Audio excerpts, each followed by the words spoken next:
Okay, everyone. I tell you, with that delay, sometimes it kind of have you. Uh-oh,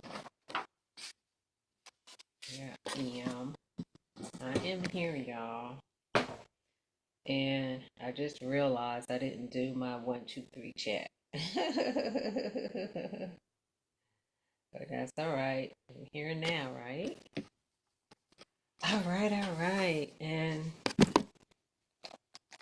I definitely didn't do that.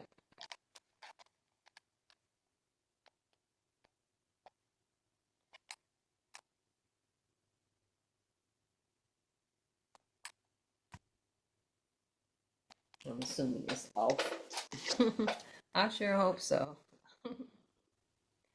I definitely do hope so. Well, thank you all for being so patient. So, how do you create capacity for your calling?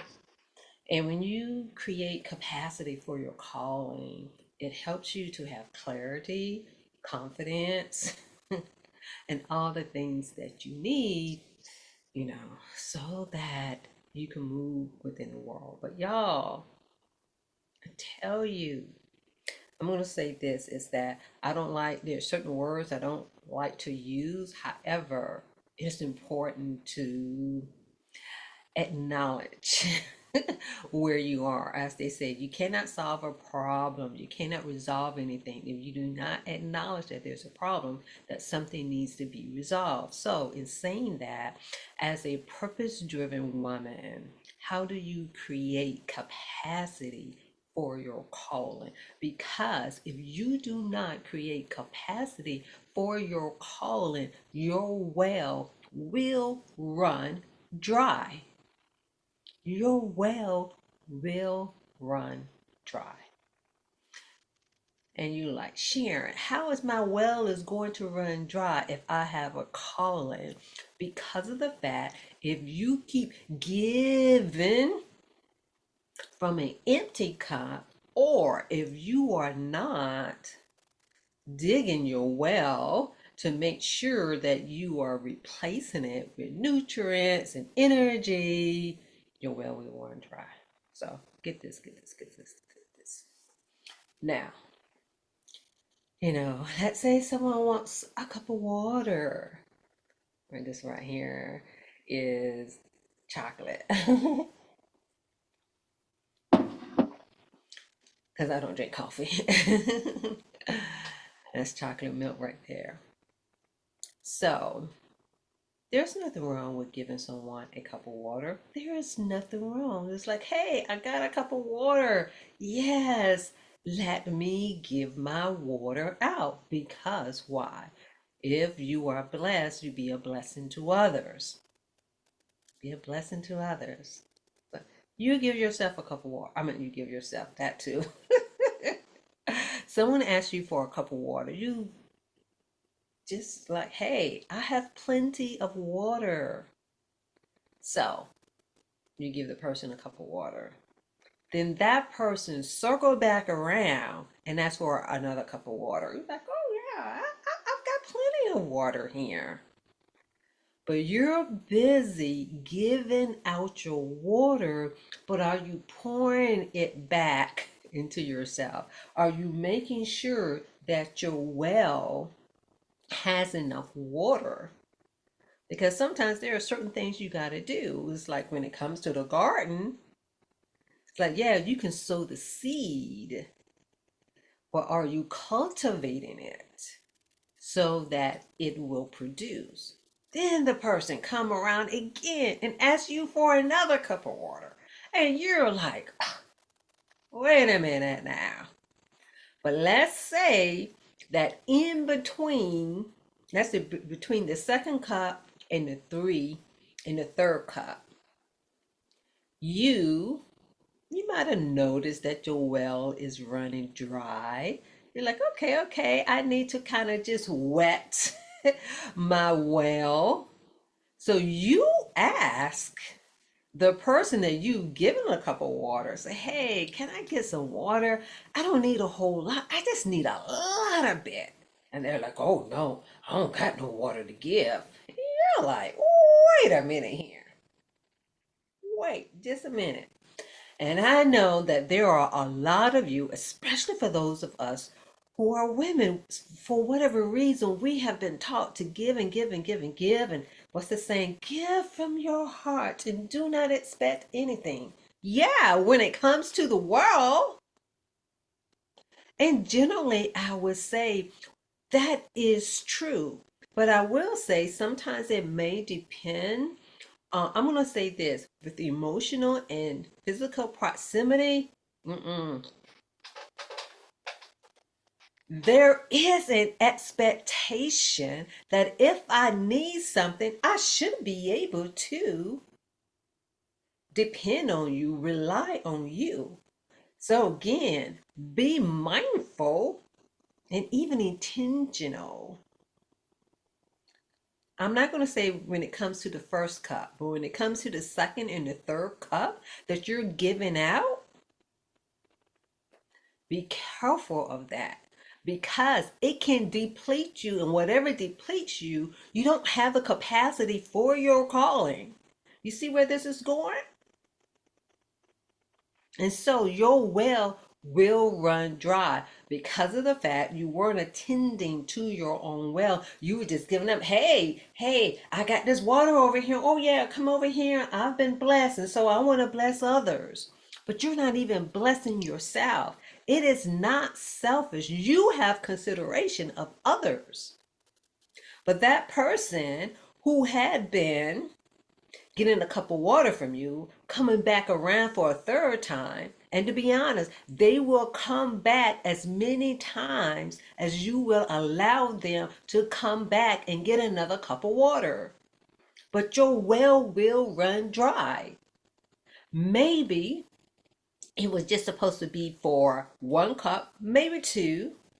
I would say by the third time, I was like, wait a minute, what are you doing to try and change the situation? Because what ends up happening when it comes to some people,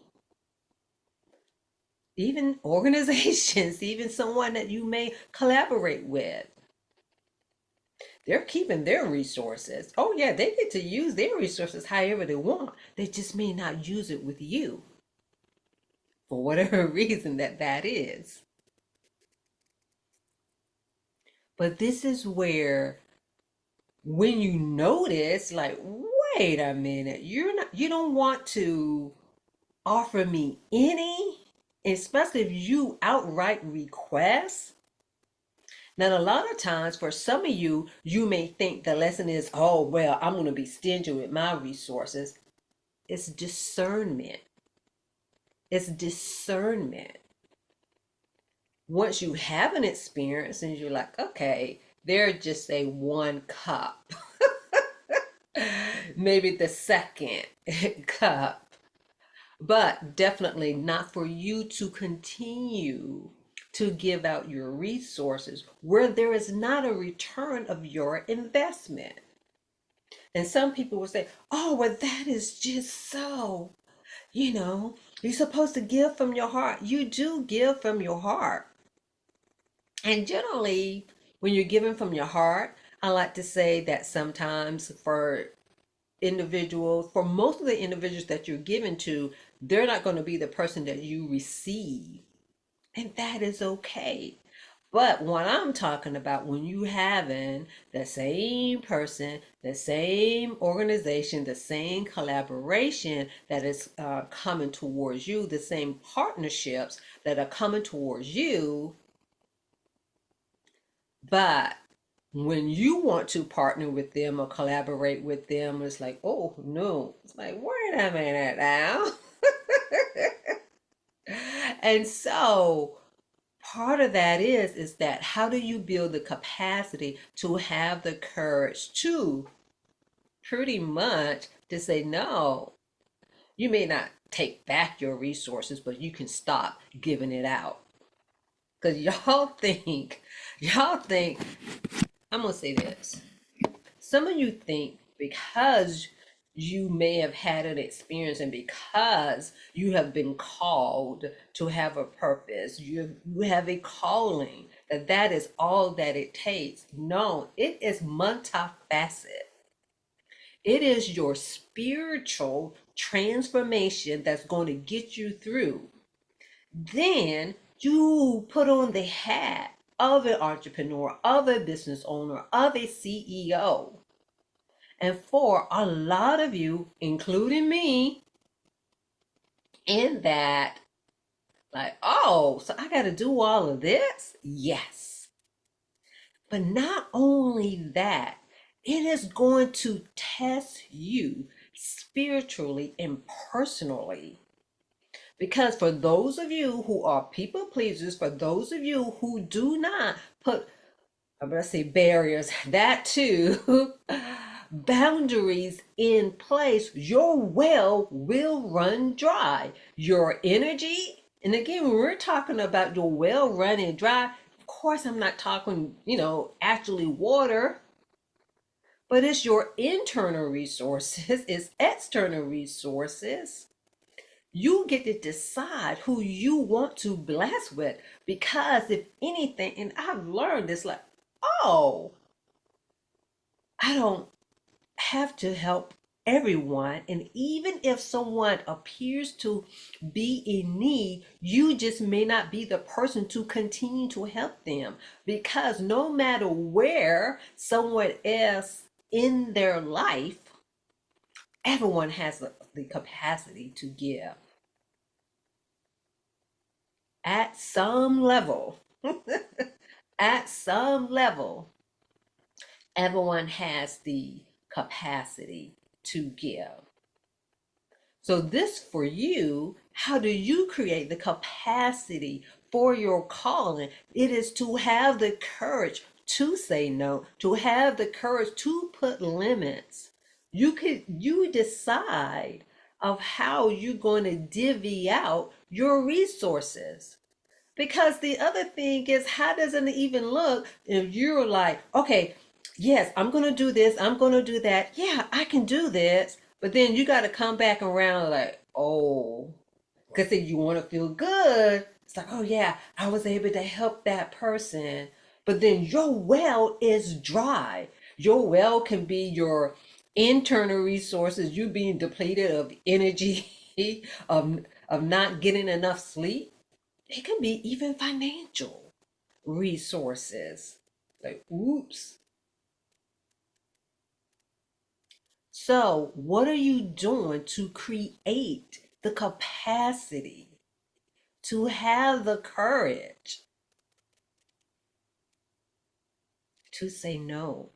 To have the courage to say, hey, this collaboration, this partnership, it's not in alignment with my goals right now. And sometimes it can be a right now. But what about sometimes some of those partnerships and collaborations, they just may be completely out. They're just not part of your mission. It may change later, but it's just not. This is where the work is for purpose-driven women. It's not just like, oh yeah, I'm doing the Lord's work. I'm doing all of this and I'm such a blessing and I'm blessing others while you're internally suffering because you don't know how to say no. You're internally suffering because of the fact you have too much on your plate. It's not only because other people won't help you and you're considered the strong one or you appear to have everything under control. It is because you are filling your cup with the wrong nutrients. You're filling yourself with the wrong resources. Because eventually the well will run dry because you're not even, again, filling your cup. And so, if anything, stop it. Because in order for you to have the capacity for your calling, the confidence, do you have the confidence to say no? If not, practice.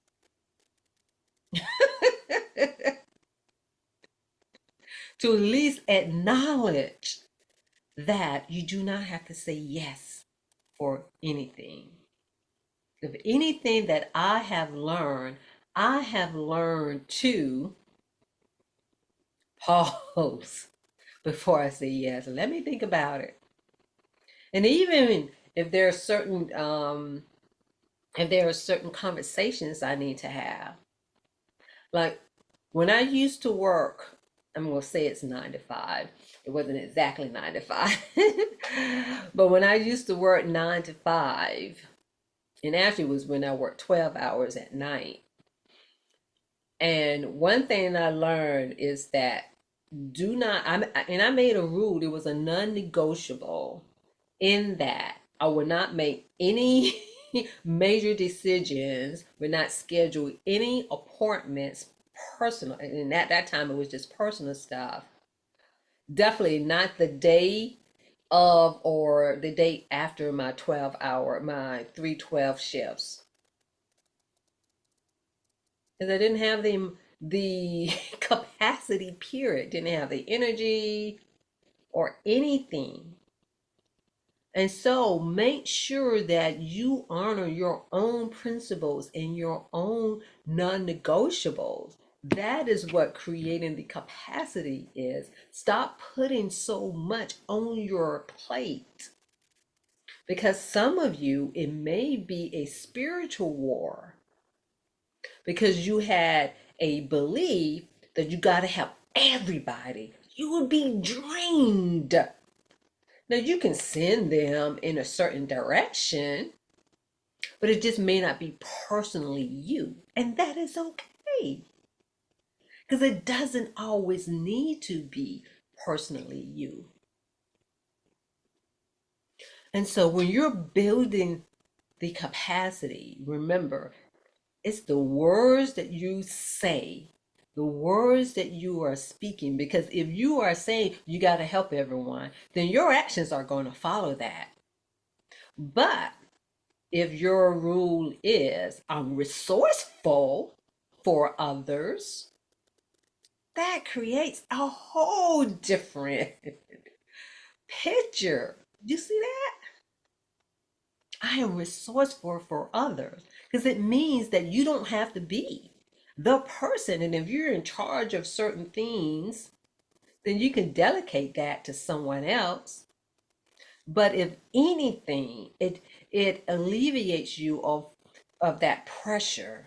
Oh, I gotta help everybody. If I don't help everybody, I'm not gonna be blessed. That's not true because you know why?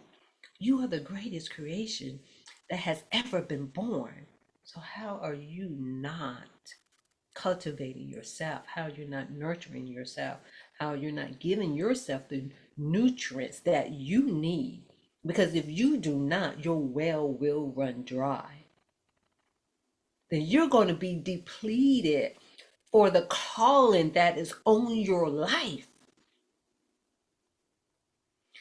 And so, for those of you who feel like, hey, you need reminders about all of this, you want to know how can you pretty much in I want to say in making sure that you're in alignment with your own calling. And to be honest, y'all, when it comes to emotionally, that's really not your responsibility. But it's for you to be okay, but to have the emotional capacity to say no, to have the emotional capacity to put up boundaries, to have the emotional capacity to only accept collaborations and partnerships that are in alignment with your purpose, that's with your calling. So in order for you to create the capacity, it's the words that you use and to make sure that your actions are in alignment match what you're saying, what you're thinking. So for those of you who are interested in say, hey Sharon, I need some help with this. These are some of the things that we do inside Fortitude and Free Circle.